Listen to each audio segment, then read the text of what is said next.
Irmãos e irmãs, quero saudá-los com a paz de Cristo. Para mim é um privilégio estar com vocês essa noite. Quero agradecer de coração ao convite do pastor Ari, em nome aí dos pastores e presbíteros, diáconos, líderes aí que têm ajudado esse primeiro encontro para celebrar a reforma aqui em Caruaru. Pois bem, nós estamos aqui para celebrar a reforma protestante. Como o Sérgio já teve a ocasião de dizer, estamos lembrando dos 498 anos da reforma protestante. Aquele movimento que começou na Europa, na Alemanha, 1517, quando um monge agostiniano chamado Martinho Lutero afixou na porta da igreja, em que ele era obreiro, era pregador, as chamadas 95 teses. Aquele documento foi impresso, se espalhou por toda a Europa e literalmente sacudiu a igreja medieval. O que eu quero considerar com os irmãos e irmãs essa noite, uma questão bem simples: o que nós podemos aprender com a reforma protestante, com aquele movimento que ocorreu há 498 anos atrás. O quinto mandamento, lembra que a gente deve honrar pai e mãe. E o quinto mandamento se aplica primariamente a nossos pais e mães carnais, mas também o quinto mandamento se aplica a nossos pais e mães espirituais. Se a gente fosse parar um pouquinho aqui e tentar relembrar nossa conversão cristã, como nós chegamos a Cristo, eu garanto que você fatalmente lembraria de algum parente seu, algum evangelista, algum missionário, missionária, algum diácono, professor ou professora de EBD, pastor, que de alguma forma foi usado por Deus para trazer você à fé, levar você a Jesus Cristo. Você está lembrando então de um pai, de uma mãe espiritual. Então nós aqui, essa noite, e nessas noites que precederam esse sábado, nós estivemos relembrando nossos pais espirituais, que há mais de 500 anos atrás sacudiram a igreja e lutaram para levar essa igreja de volta à Sagrada Escritura. Então eu quero relembrar alguns pontos básicos aqui que nós precisamos aprender com a reforma protestante. O primeiro ponto que eu gostaria de destacar essa noite é que nós necessitamos de um retorno à Sagrada Escritura.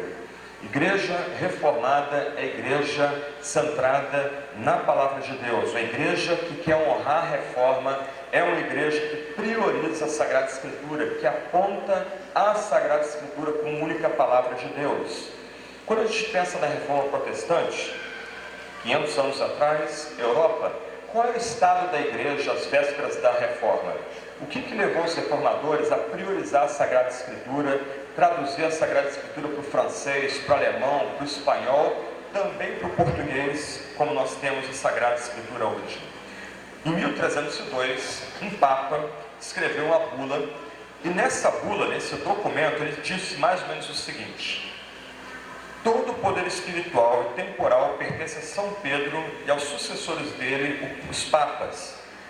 É necessário submeter-se ao Papa para a salvação, porque há somente uma igreja santa, católica e apostólica, e fora dessa igreja não há salvação, e sem submissão ao Romano Pontífice, ninguém pode estar dentro da igreja. O que esse Papa, Bonifácio VIII, queria ensinar? O que ele queria ensinar, de forma bem simples, é que fora da igreja católica, da igreja medieval, não há como uma pessoa ser salva, e sem submissão ao Papa não há salvação. Em linhas gerais, é isso que esse Papa estava ensinando com essa bula. Só que 7 anos depois aconteceu o que é chamado de cativeiro de Avignon. Um rei francês, irado com o Papa, invadiu a Itália, capturou esse Papa em Roma e levou ele cativo para a França. Alguns meses depois, alguns anos depois, esse Papa morreu.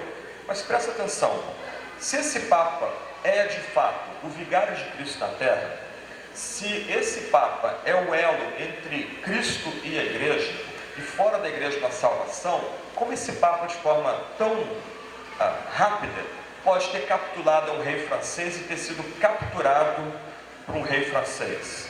Se Roma é a capital da cristandade, como então um rei francês, sem grandes pudores, invade aquela cidade, destrói monumentos daquela cidade, captura esse Papa e leva esse Papa para a França? Nota que o que a Igreja Católica queria oferecer na Idade Média é que a fonte de autoridade no campo da salvação, no campo da devoção, do amor a Deus, era o Papa. Ele era o vigário de Cristo. Só que agora esse Papa está cativo, ou foi tomado cativo pelo rei da França. Com isso, os bispos e franceses acabam elegendo outro Papa. Esse Papa permanece na França, não em Roma. E o ponto aqui que a gente precisa lembrar é que a igreja medieval entendia que a fonte de autoridade, de salvação, de espiritualidade, era o Papa. Só que o Papa não estava mais em Roma.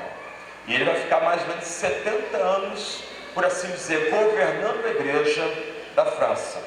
Em 1378 uma divisão. Alguns cardeais resolvem eleger um Papa italiano. E agora, nesse chamado Grande Cisma, você tem dois Papas. Mais ou menos 200 anos antes da Reforma. Um Papa na França, um Papa na Itália. Um Papa em Avignon, um Papa em Roma. 70 anos antes, o Papa Bonifácio VIII havia dito que o Papa é o vigário de Cristo, ele representa Cristo da terra, fora da igreja visível, da igreja medieval não há salvação, aqueles que querem ser salvos têm que aceitar a autoridade do Papa como aquele que representa Deus e Cristo para toda a cristandade. Rapidamente a Europa se divide, uma parte da Europa fica do lado de um Papa francês, parte da Europa fica do lado de um Papa italiano. E aí, quem é a fonte de autoridade para a igreja? Será mesmo o Papa? Será que é o Papa que media a salvação para a cristandade? Será que o Papa fala de fato no lugar de Cristo? Se ele tem tanta autoridade, como a Europa, a cristandade, se divide em duas metades? Como nós chegamos ao escândalo de ter dois Papas? Nessa época surge um movimento chamado conciliarismo.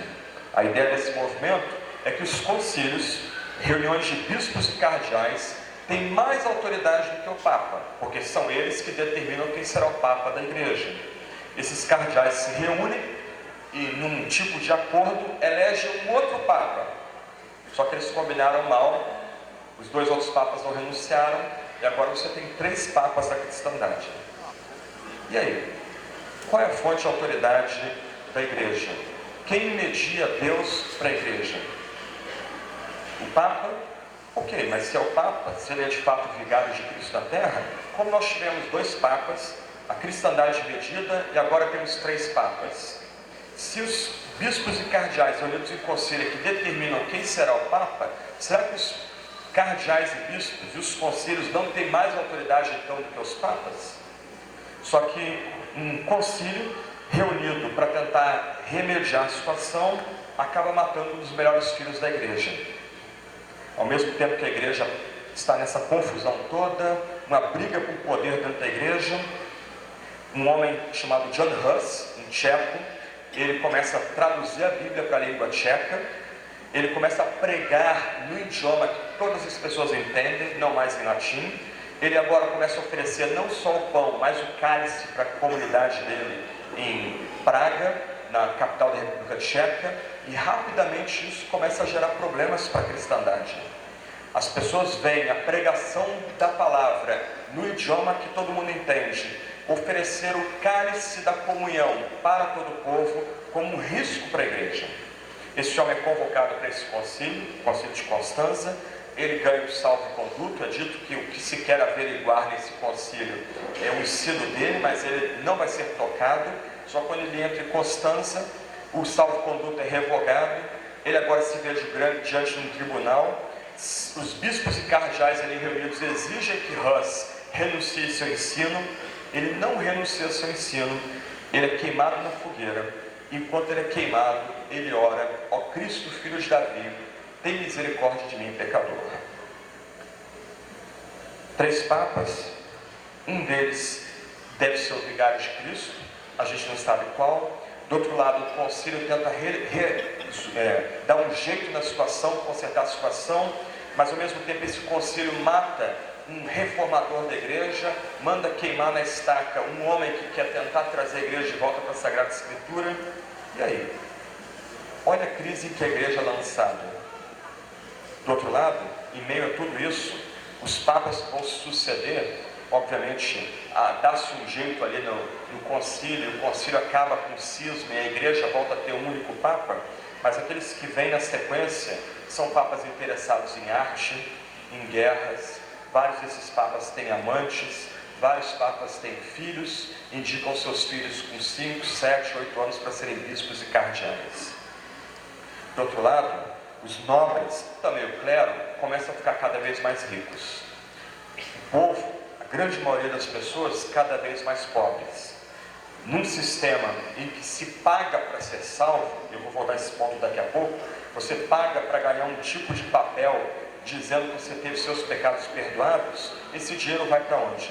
Esse dinheiro vai para se construir grandes catedrais, grandes igrejas, esse dinheiro vai ser destinado a sustentar uma estrutura opulenta, uma estrutura rica, uma estrutura eclesiástica completamente distante do povo, mas esse dinheiro também vai para o bolso dos nobres, para a nobreza, para os reis, para os barões, para aqueles que mandavam na Europa. A situação era tão escandalosa que quando Henrique VIII, o rei inglês, resolve, por assim dizer, privatizar os mosteiros, as igrejas católicas, quando ele leva a Inglaterra a romper, a igreja inglesa a romper com a igreja de Roma, ninguém reclamou. Não se causou escândalo o fato do rei tomar para si as propriedades da igreja. O que nós temos então na véspera da reforma, 150 anos antes da reforma? Uma crise violenta de autoridade da igreja. Os fiéis, os crentes, homens simples, mulheres simples, não sabem para quem olhar, para quem eles podem recorrer para ouvir a verdadeira voz de Deus. Os papas escandalizam a igreja, os cardeais e bispos batem cabeça e mandam sacrificar os melhores filhos da igreja. Para que eles olham? A partir do século XVI, homens começam a ser levantados na França, na Suíça, na Holanda, na Inglaterra, na Alemanha, mesmo na Polônia e na Hungria, em quase todos os países da Europa, na Espanha também, até mesmo em Portugal. E um ponto importante para esses vários líderes, estudiosos, alguns padres locais, é que a fonte de autoridade da igreja é a Sagrada Escritura. E homens e mulheres que creem em Deus, que se percebem cristãos, só podem escutar a voz de Deus na Sagrada Escritura. John Wycliffe, um homem que inspirou Hus e acabou, depois de morto, tendo o corpo exumado, queimado e as cinzas jogadas no rio, ele escreveu o seguinte: nem Papa, nem Concílio podem estabelecer doutrina contrária à Sagrada Escritura. Inspirados por frases como essa, homens como Lutero, Melanchthon, Calvino, Zwinglio, Thomas Cranmer, tantos outros, tomaram como primeira ação reformadora traduzir a Bíblia na língua do povo. O que eles queriam, esses reformadores, é que todo o povo de Deus tivesse acesso à Sagrada Escritura. Há uma história famosa dessa época, um dos reformadores ingleses mais importantes, um homem chamado William Tyndale, ele começa uma conversa com um bispo e com um padre, e aquele bispo e o padre, muito escandalizados, porque Tyndale começou a traduzir o Novo Testamento do grego para o inglês, Tyndale vira para aquele bispo e padre e diz: se Deus me der graça, um camponês, uma dona de casa, conhecerão mais de Bíblia do que vocês dois. E eles ficam horrorizados, escandalizados e começam a brigar com Tyndale. E aí Tyndale cita em grego João capítulo 1, verso 1 e pergunta: você sabe o que eu acabei de dizer agora? E aquele bispo e aquele padre não sabiam o que Tyndale havia dito, que havia recitado para eles. Os reformadores lutaram para traduzir a Bíblia na linguagem do homem comum, na linguagem da mulher comum. Um dos grandes movimentos da reforma foi quando a imprensa começa a imprimir a Sagrada Escritura. Agora a Bíblia não era mais um livro preso com a corrente num púlpito em que os crentes não podiam nem tocar naquele livro sagrado. Agora a Bíblia pertencia a toda a igreja. Qualquer homem, qualquer mulher podia ter acesso ao texto sagrado e ouvir a voz de Deus no texto sagrado. Mas os reformadores foram além. O ponto deles não era só colocar a Bíblia, oferecer a Bíblia numa linguagem que qualquer homem, qualquer mulher pudesse entender. O que eles começaram a fazer foi pregar a Sagrada Escritura de tal forma que cada homem, cada mulher, adolescente, criança, adulto, ancião pudesse compreender. E a forma deles pregar a Sagrada Escritura foi voltar a um método antigo, que é o método dos apóstolos e profetas, de expor as palavras de Deus para a comunidade. O que os reformadores começaram a fazer, prioritariamente, foi abrir o texto bíblico e expor o texto bíblico verso a verso para a comunidade. Quando o governo da cidade de Zurique, na Suíça, decidiu abraçar a reforma, eles convidaram um padre desconhecido chamado Ulrich Zwinglio para ser o pregador da grande catedral da cidade de Zurique, assim era conhecida aquela igreja. Qual é a primeira atitude de Zwinglio quando assume aquela igreja? Ele começa a pregar Mateus capítulo 1, verso 1, indo daí até quase o final das epístolas do apóstolo São Paulo. O que os reformadores entenderam é que o pregador o pregador é aquele que coloca a Sagrada Escritura, ele abre a Sagrada Escritura para o povo de Deus. O pregador não se coloca no lugar de Deus, mas, por assim dizer, o pregador, ele interpreta fielmente as palavras sagradas e aplica o que vem dessa palavra sagrada para a comunidade do povo de Deus. Nós vamos entender os reformadores de forma muito errada se a gente pensar neles primariamente como apologistas, teólogos sistematas. Todos os reformadores foram, sobretudo, pregadores da palavra. Aliás, um ponto que eu acho muito bonito é que os reformadores não se chamavam de pastores, não se chamavam de reverendos, eles não gostavam muito desse tipo de título.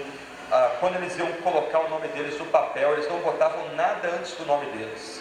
Mas ao final do nome deles, eles incluíam uma vírgula e colocavam 3 letrinhas, VDM, que do latim para o português seria servo da palavra de Deus. Os reformadores, ao pregar expositivamente e sequencialmente a palavra de Deus, eles seguiam sobretudo como homens que serviam a palavra de Deus. E o serviço à palavra de Deus consistia em colocar a Bíblia, abrir a Bíblia diante do povo. Voltando a Zwinglio, ele funda talvez o primeiro seminário protestante na história. Nas sextas-feiras, ele reunia interessados e alunos e gente que gostaria de ingressar no ministério na sua igreja. Ele usava os bancos do coro para reunir aquelas pessoas ali. Ele escolhia uma passagem bíblica para trabalhar com aquelas pessoas. Se era uma passagem do Antigo Testamento, ele trazia um professor de hebraico para explicar o significado daquela passagem nos originais. Se era uma passagem do Novo Testamento, ele trazia um professor de grego para fazer o mesmo.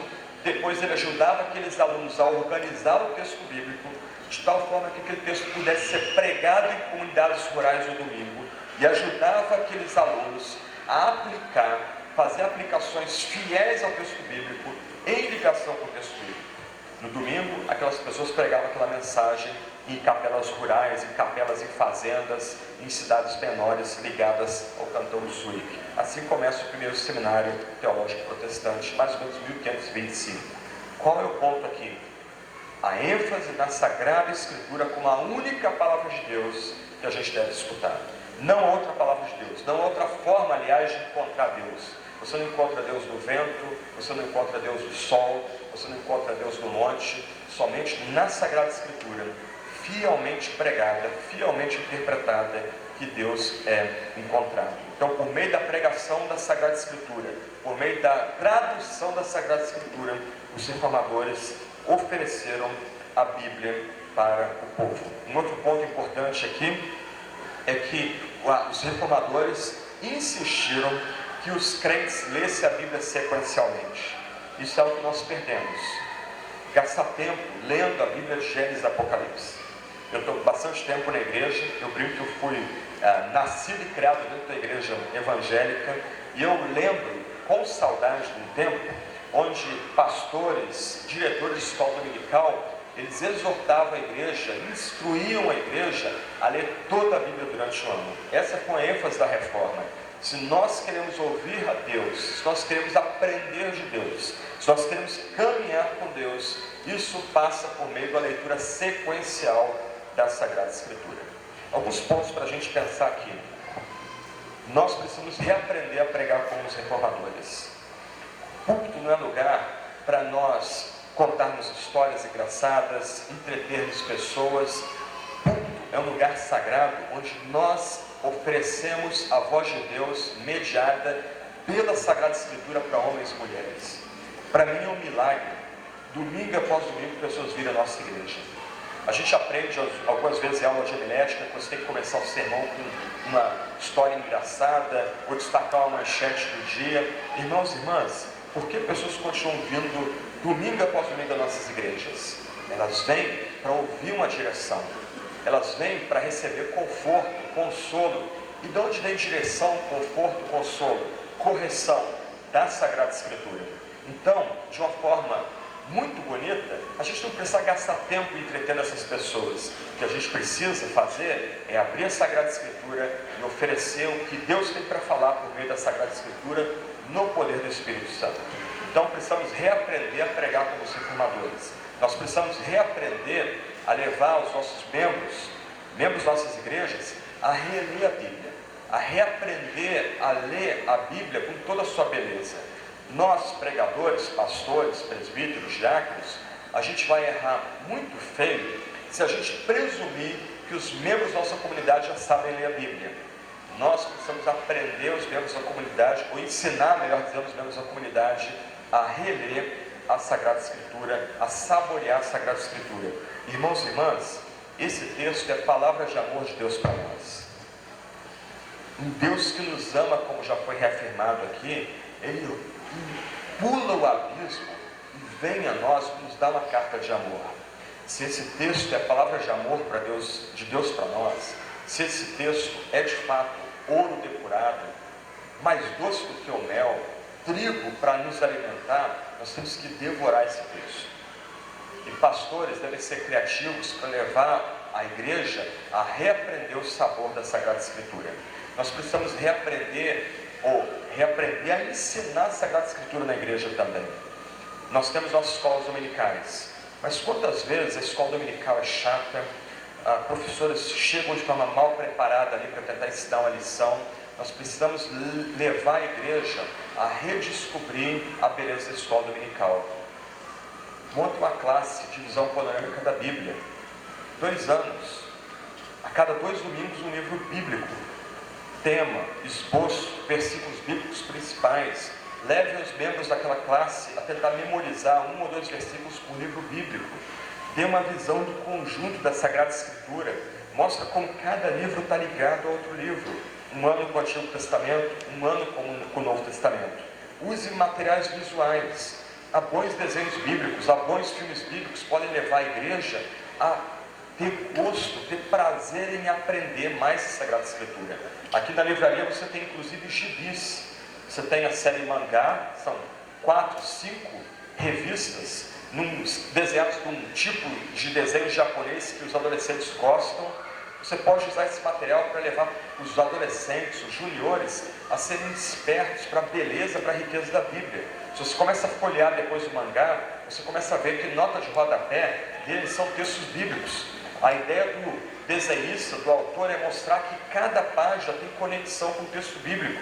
Você tem, se você não gosta de desenhos japoneses, você tem essa Bíblia em ação, desenhos tipo ocidental, mesmo padrão. Você começa a notar aqui em cima da página citações de textos bíblicos. Leva os adolescentes, os juniores, os jovens a ter gosto pela Sagrada Escritura. Talvez eles não tenham tempo para ler um livro de introdução ao Antigo Testamento, um livro sobre cultura bíblica, sobre como eram as comidas, a estrutura social, política do Antigo, Novo Testamento, dos impérios da época. Algum material desse tipo ajuda um jovem, adolescente, uma criança mais novinha, a visualizar o mundo da Bíblia. E ela começa a notar que a Bíblia é o livro mais rico, mais bonito que há. Então, se nós queremos honrar os reformadores, nós, pastores, presbíteros, diáconos, professores, professoras, os honramos, fazendo com que a igreja volte a amar a Sagrada Escritura, levando a igreja a ser de fato o povo do livro da Bíblia Sagrada. Então, o primeiro ponto que nós podemos aprender com a reforma é a necessidade de nós voltarmos a Sagrada Escritura, a amar a Sagrada Escritura como de fato ela é a Palavra de Deus. Uma segunda lição que nós podemos aprender com a Reforma é a necessidade de nós redescobrirmos o ensino bíblico sobre a salvação. Os anos antes da Reforma, os 150 anos antes da Reforma, foram época de pavor da morte. Você começa a pesquisar os quadros da Reforma, os quadros pintados da Idade Média, alguns quadros famosos retratavam a morte. Havia um medo abissal das pessoas pela morte. Um quadro famoso, pintado mais ou menos 100 anos antes da Reforma, é a chamada Dança da Morte, onde algum tipo de espécie de demônios levam cadáveres em carrinhos, nas costas. Havia um medo horrível da morte nos 150 anos antes da Reforma. Mais ou menos 1350, irrompe a peste negra na Europa. Ninguém sabe de onde veio a peste negra. Alguns historiadores sugerem que ratos contaminados vieram de Constantinopla, vieram do Oriente, semearam a chamada peste bubônica pela Europa. 1/3 da Europa morreu. Algo assustador. As pessoas não sabiam o que acontecia. De repente, numa família, o pai, a mãe, o irmão morre, uma moça ficava viva, um rapaz ficava vivo. Ninguém entendia de onde surgiu essa peste. E do nada, a peste acaba. Algumas pessoas, numa tentativa de aplacar um Deus irado, começaram a se crucificar. Muita gente começa a se crucificar nessa época. Outras pessoas nessa época começaram a se flagelar para tentar aplacar a ira desse Deus irado. Começou a surgir ali a chamada Ordem dos Flagelantes. Pessoas andavam seminuas, as costas nuas, pelas cidades da Europa, Alemanha, Itália, se flagelando, se cortando como uma tentativa de aplacar um Deus irado. Até hoje você vê isso. Semana da Paixão nas Filipinas, você vê pessoas ali tentando satisfazer a Deus por meio da crucificação, pessoas sendo perfuradas e levantadas do madeiro, ficam lá 24 horas presas no madeiro, a tentativa de satisfazer Deus. Isso começou a acontecer na Europa. Do outro lado, havia um pavor de bruxaria na Europa, um pavor do demônio na Europa. Nessa época, 30 mil mulheres foram mortas na Europa. Se a mulher era bonita e solteira, era considerada bruxa. Rapidamente era morta.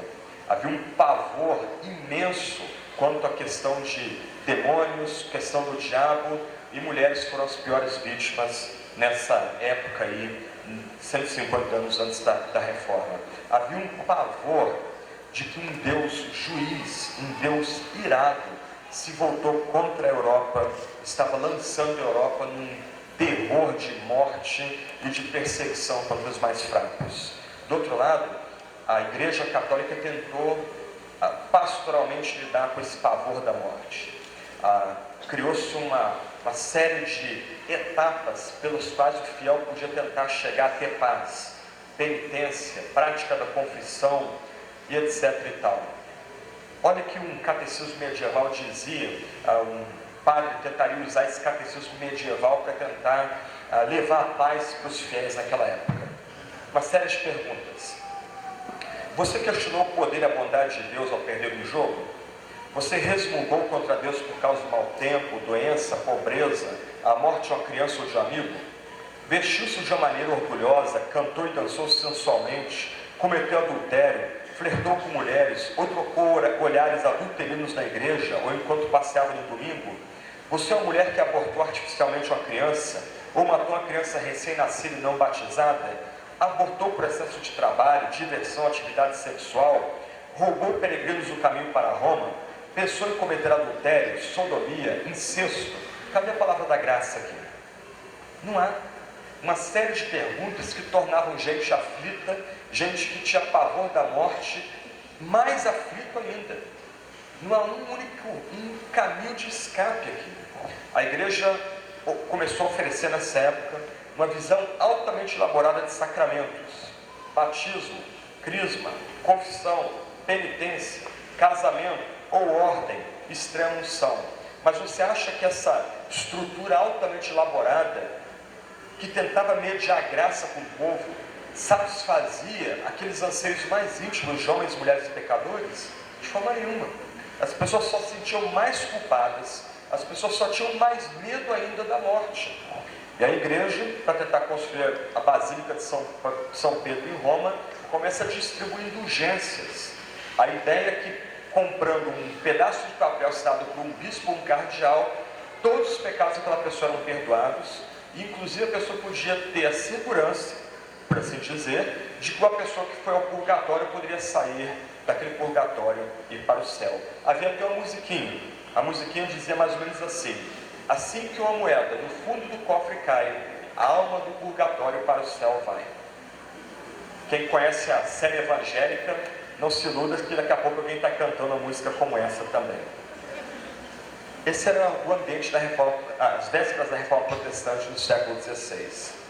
Um reformador, um calvinista francês, um reformador francês, que gostava de fazer caricaturas, ele faz uma caricatura para tentar ilustrar esse momento aqui. Há um homem morrendo, ao lado da cama há um padre, e aquele padre bate na mão do fiel dizendo: talvez haja esperança, talvez haja esperança.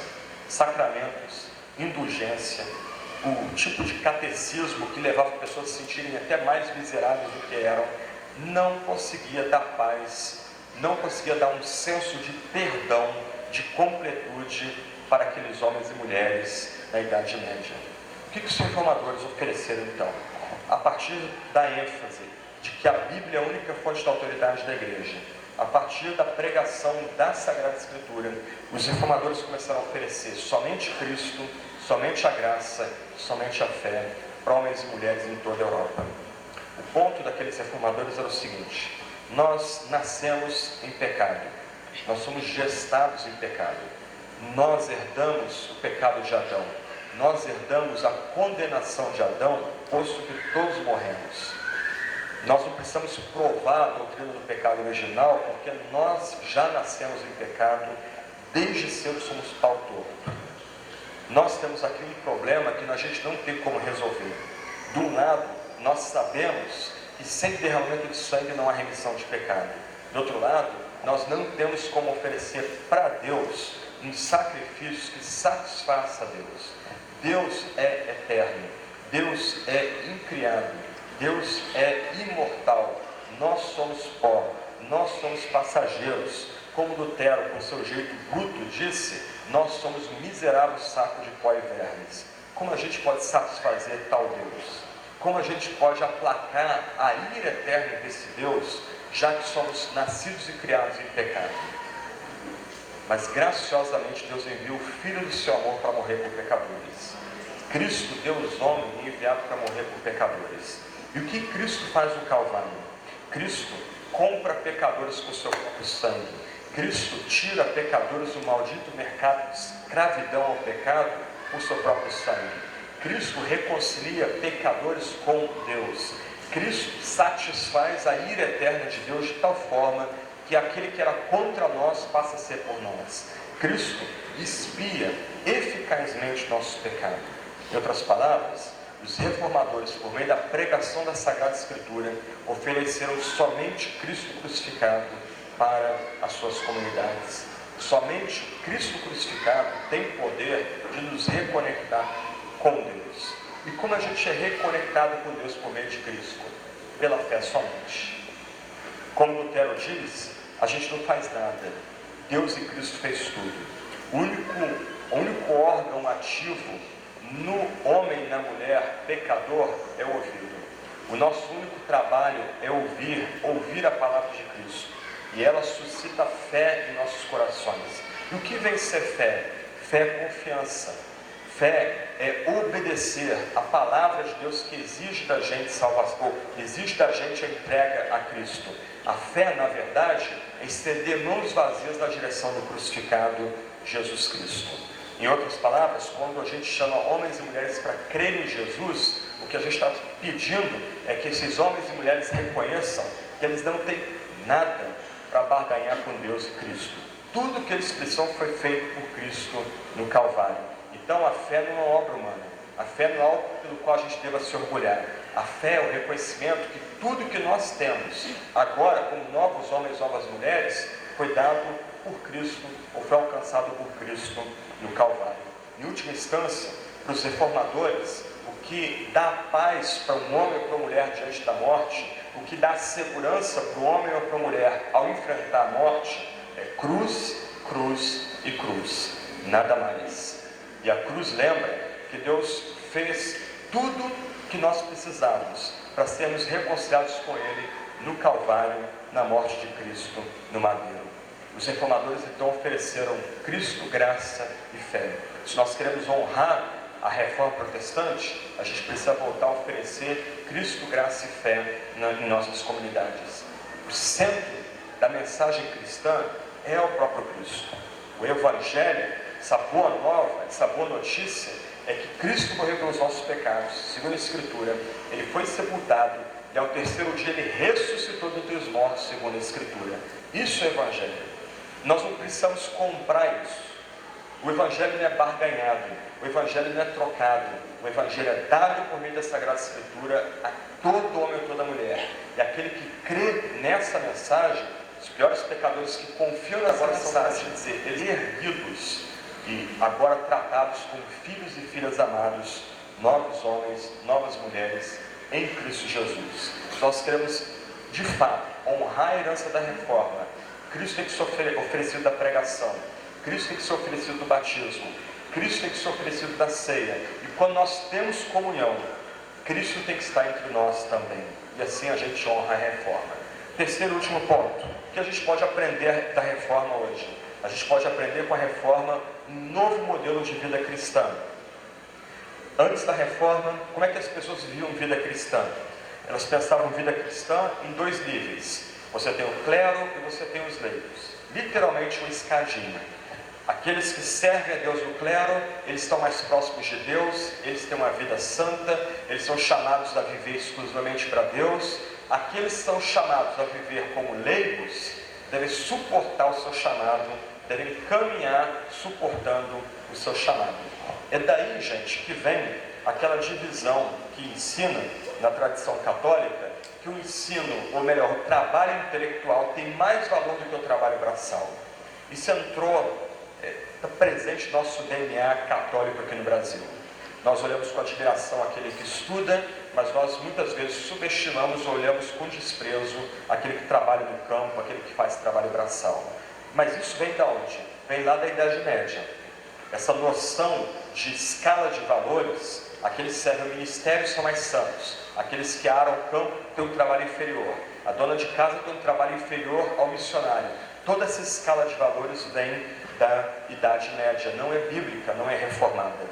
A ideia que se tinha aqui é que se alguém quer ter uma vida mais santa, tem que se consagrar a uma ordem e tem que servir à igreja. A reforma rompe com essa visão, essa dicotomia quanto ao serviço nosso no mundo, a uma dupla visão de espiritualidade. Lutero vai enfatizar ou vai redescobrir a noção de que todos somos sacerdotes. Todos aqueles que confiam na cruz, todos que confiam em Jesus crucificado e ressurreto, todos são sacerdotes. Um ponto importante é que nós somos sacerdotes uns dos outros. Essa doutrina do sacerdote de todos os crentes se degenerou naquela noção de que eu sou sacerdote, eu não preciso de pastor, eu não preciso de presbítero, eu não preciso de bispo, eu posso ir direto a Deus, nem mesmo de igreja eu preciso. Mas não é isso que os reformadores ensinaram. Se você lembrar, no Antigo Testamento, o sacerdote nunca é sacerdote para ele mesmo, ele é sempre sacerdote para o povo. Os reformadores, quando redescobriram o ensino do Novo Testamento, lembraram que nós somos sacerdotes uns dos outros. Se o nosso irmão, nossa irmã não consegue orar ou ler a Bíblia, nós vamos orar e ler a Bíblia por ela. Porque num dia da fraqueza, num dia de queda, nós vamos precisar de um irmão ou de irmã que orem e leiam a Bíblia por nós. Então, em grande medida, a noção do sacerdócio de todos os crentes, segundo a reforma descobriu, lembra que nós temos responsabilidades e privilégios como sacerdotes. Nós precisamos uns dos outros, nós oramos e intercedemos uns para os outros, e todos juntos nós intercedemos pelo mundo. Nós colocamos governantes, reis, príncipes, homens e mulheres que ainda não têm Cristo como Senhor e Salvador diante desse único Deus por meio de Cristo. Esse é um ponto da doutrina que os reformadores descobriram na Reforma Protestante. Todos somos sacerdotes, todos os cristãos são sacerdotes e todos precisamos da igreja. A ideia dos reformadores é que a comunidade cristã, toda a igreja é uma comunidade sacerdotal. Nós precisamos da comunhão dos santos, nós intercedemos uns pelos outros, mas de outro lado, enquanto todos somos sacerdotes, todos nós temos um chamado diferente.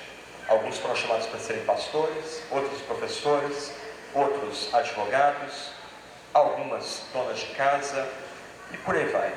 Mas de um aspecto muito sério, ainda que haja diferença de chamados, todos esses são igualmente sacerdotes. Lutero, muito provocador, ele tinha uma frase que eu gosto muito.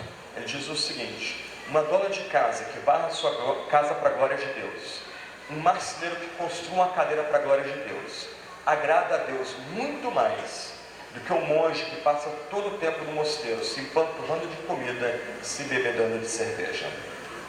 Isso foi radical na época dele. O que Lutero estava oferecendo a partir da Sagrada Escritura é um novo senso de dignidade. O homem e a mulher, mesmo com a função mais simples, ele é alguém que se trabalha para a glória de Deus, agrada a Deus, o sorriso de Deus é posto sobre ele. Ele pode agora redescobrir o prazer do seu trabalho, mesmo que ele seja um trabalho braçal. Alguns pontos para a gente pensar e caminhar para a conclusão. A partir da ideia do sacerdote de todos os crentes, a gente tem que valorizar a igreja. A igreja é uma comunidade sacerdotal. Ninguém pode ter expectativa de receber graças e bênçãos fora da comunidade. E a comunidade que nos sustenta no dia mau. É no dia mau que nós vamos ter homens e mulheres para interceder pela gente e ler a Bíblia pela gente. Então nós precisamos valorizar a comunidade. Todos juntos somos reino e sacerdotes. Nós precisamos da igreja. Um ponto mais provocador: Deus e Cristo vêm a nós juntos por meio da pregação, por meio do batismo e por meio da ceia. E o batismo, a ceia e a pregação são eventos da igreja. Nós não vamos receber mais de Deus, nós não vamos receber o poder do Espírito Santo desconectados da comunidade. Deus vem a nós por meio da pregação, do batismo e da ceia. Por meio da pregação, do batismo e da ceia, a graça de Deus em Cristo é selada em nossos corações. Por meio da pregação, do batismo e da ceia, Cristo é colocado diante da comunidade. Por meio da pregação, do batismo e da ceia, nós somos, por assim dizer, inseridos em Cristo, alimentados em Cristo, batizados em Cristo, alimentados pela palavra em Cristo. Então nós precisamos valorizar essas três marcas da igreja. De um lado, pastores, presbíteros, diáconos, bispos são chamados por Deus para servir a comunidade. Pastores são servos dos servos de Deus. Eles são chamados a servir toda a comunidade, a alimentar a comunidade, cuidar da comunidade. Mas a comunidade é chamada a descobrir Deus no mundo, a glorificar Deus com as santas vocações que Deus tem concedido ao povo de Deus. Então, hoje, ou a partir da reforma, a gente não precisa, por assim dizer, invejar o pastor, ou presbítero, ou missionário, ou supor que um testemunho de missionário é algo que a gente nunca vai experimentar. Se você cuida da sua casa, Deus é glorificado. Se você é um bom professor, uma boa professora na rede de ensino, Deus está sendo glorificado por meio de você. Se você cuida da sua cidade de forma bonita, com paixão, Deus sagrado que você está fazendo. Se você trabalha na sua segurança com coragem, com honestidade, se contenta com o seu soldo, Deus é glorificado por você está fazendo. Em outras palavras, pastores são chamados a cuidar e alimentar o povo de Deus, e o povo de Deus é chamado a glorificar a Deus lá fora, no mundo. Eu tive o privilégio, sexta-feira, ontem, visitar o Instituto Ricardo Brenardo aqui em Recife. Brenan. Ok, obrigado. E eu sou apaixonado por arte. E eu fiquei encantado com os quadros de Franz Post. Aqueles quadros são fruto da Reforma Protestante. Aquele homem entendia que pintar um quadro era sua vocação, seu trabalho. E quando ele pintava a criação com riqueza de detalhes, você vai vendo ali as várias cidades importantes do Nordeste brasileiro, de Bahia, Pernambuco, Alagoas. Aquele homem glorificava a Deus e ainda glorifica a Deus com a precisão da sua pintura. Quando você começa a estudar sobre a arte da Renascença, a arte holandesa, você começa a descobrir que aquele homem, Holst, tinha como companheiros Rembrandt, Vermeer e tantos outros, que eles entendiam que um quadro bonito, um quadro bem pintado, dá glória a Deus. Isso é herança da Reforma. Isso é herança desse movimento que começou 498 anos atrás. O sacerdócio de todos os crentes. Cada um de vocês são chamados.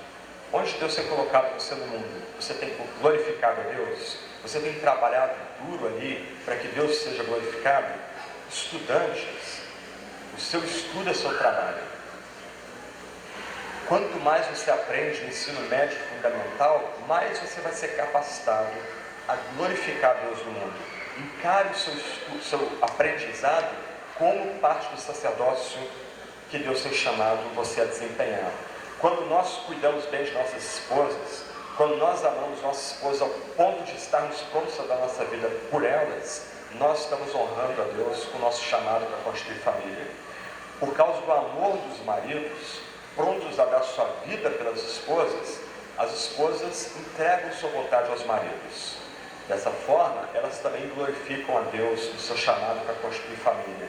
Quando pais, marido e esposa, cuidam dos seus filhos e educam os seus filhos no temor do Senhor, eles estão cumprindo seu chamado e seu sacerdócio. E quando filhos honram seus pais, eles também estão cumprindo seu sacerdócio. Num ponto muito bacana, é Lutero que inventa a família protestante. Quando ele casa por amor, não por contrato, na verdade, ele é intimado por uma freira, Catarina, a casar com ele. Ele não queria casar, o seu intento era viver para pregar, viver para ensinar, e aquela mulher está apaixonada por ele e praticamente bota ele contra a parede e ele acaba casando com ela. E eles tiveram 6 filhos. E um dos grandes prazeres de Lutero e da sua esposa era reunir os seus filhos da mesa para conversar sobre a Sagrada Escritura, para cantar salmos, para compor música. Castelo Forte surge nesse contexto. Lutero triste porque 2 alunos foram mortos por os católicos na Holanda, e junto com os filhos ele começa a pegar uma série de textos bíblicos, começando com o Salmo 46, e compõe Castelo Forte, nosso Deus. Ao mesmo tempo tem linguiça, chucrute, batata, bebida, e eles comendo e bebendo também para a glória de Deus. O que os reformadores lembram, terceiro ponto, é que nós todos, se cremos em Cristo, somos agora reino e sacerdotes. Nós temos uma tarefa a desempenhar na criação de Deus, no mundo de Deus. Voltando aos quadros aqui do Franz Post, nota como ele pinta a criação. Por que ele pinta a criação?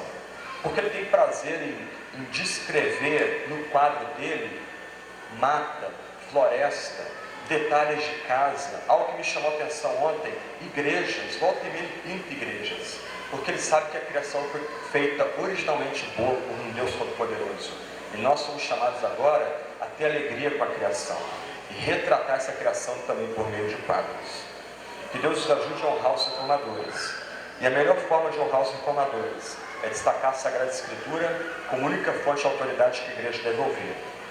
A gente destaca a Bíblia como essa única fonte de autoridade, por meio da pregação da Escritura, por meio da leitura da Escritura, por meio do ensino da Escritura. A gente honra os reformadores quando a gente prega a graça e tão somente a graça para o nosso povo. E graça que é recebida pela fé, graça que é oferecida na cruz de Jesus Cristo, morto pelos nossos pecados, ressuscitado para a nossa justificação.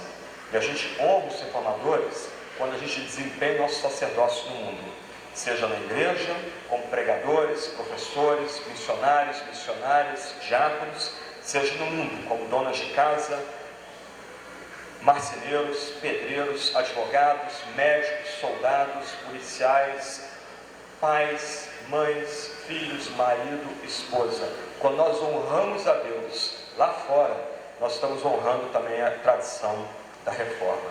Eu queria terminar com um parágrafo escrito por João Calvino. Ele desafia o imperador Carlos V, o imperador mais poderoso daquela época. Ele está escrevendo sobre a necessidade da igreja se reformar à luz da Escritura.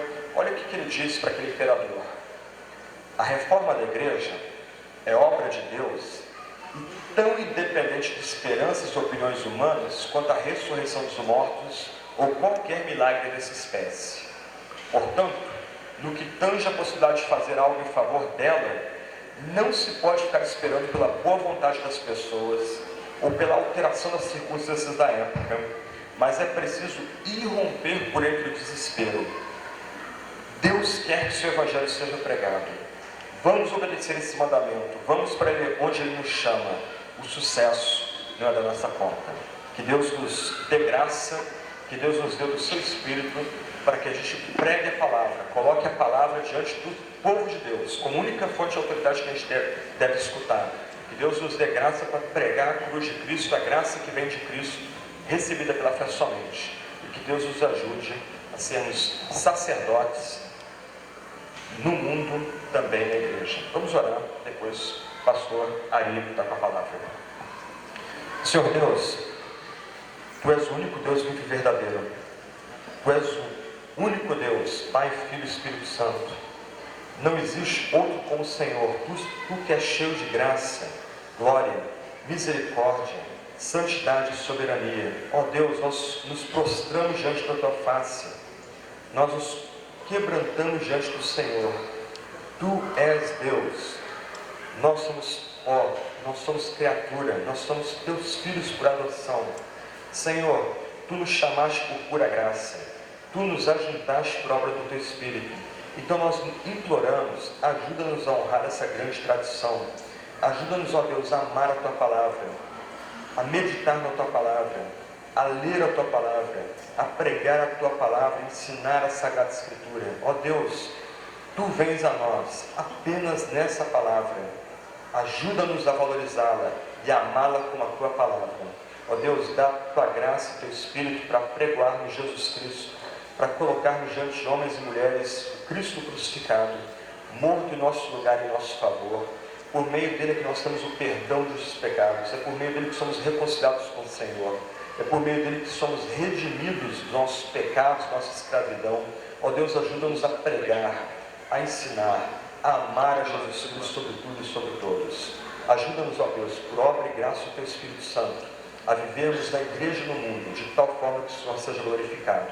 Ajuda-nos, ó Deus, a vivermos no mundo, de tal forma que as pessoas vejam a beleza da fé em tudo que a gente faça, em nossos relacionamentos, na família e na igreja.